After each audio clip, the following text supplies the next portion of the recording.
The Democratic Party has not won the white vote since 1964. They win elections by telling black people and brown people that you are a victim of pernicious racism. America remains systemically racist. That's how they win. And that makes somebody like Byron Donalds or Tim Scott or Clarence Thomas or Larry Elder a bigger threat to them than pancreatic cancer, because we refute the narrative. The narrative is that you are oppressed, when in fact the number one problem facing the black community is the absence of fathers married to the mother in the home. Number two, horrible schools, K through 12 in urban America, where just to pick one city, Baltimore, 13 public high schools in Baltimore, all located in the inner city, Bianca. I kid you not, 0% of the kids can do math at grade level.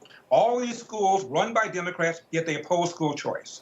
Right, and they want you on the government dole here. And, you know, people are saying no more. We know under Trump, the economics, the lowest unemployment for African Americans. But you're right, it crosses many things, abortion. Even Samuel Alito wrote in his, ruling with Roe v. Wade that there are more black babies being aborted. We could go back to the Tuskegee incident. I mean, we could go back for decades here about what is truly happening. And you said shameful in our schools. You know, when I see people like Chef G standing with Donald Trump, you know, really speaking and using his platform to kind of wake people up. It's amazing how the flip can happen. We saw 50 Cent saying, you know, he is, he thinks Trump's going to be president. This old clip has resurfaced. His ex-girlfriend, Chelsea Handler, told Jimmy Fallon one time during the 2020 election, well, I told him he can't vote for Donald Trump because he's black. Your reaction now that we're hearing that again now in 2024, that, you know, people are trying to say because of the color of your skin, you can't vote for somebody, you can't vote for Donald Trump. It's kind of outrageous. Well, Bianca, that's the same old Democratic playbook. Don't forget, Joe Biden goes on Charlemagne the God show and tells him he ain't really black if he doesn't know whether or not he wants to vote for me or vote for Donald Trump.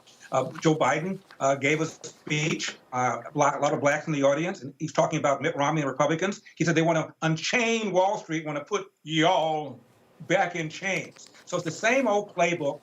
Tell black people they're victims. Tell black people that Republicans are racist. And by the way, we wear the white hat in the race against racism. And these dastardly Republicans over there, they wear the black hat. That's what they do over and over and over again. And I think a growing number of black people are sick of it, which is why you're looking at polls showing maybe as many as 20% of blacks will vote for Donald Trump in November 2024. That will be an earthquake.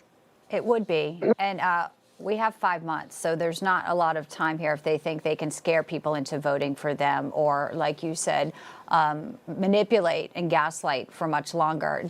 Gavin Newsom's great at gaslighting. I want to talk a little bit about your book in our final minute here, but he tries to tout that California being home to the Fortune 500 companies, beating out Texas, Florida, other states. I mean, California, we know, is a disaster right now. If you look at Oakland and the drug dens there, so sad what is happening. I used to live there.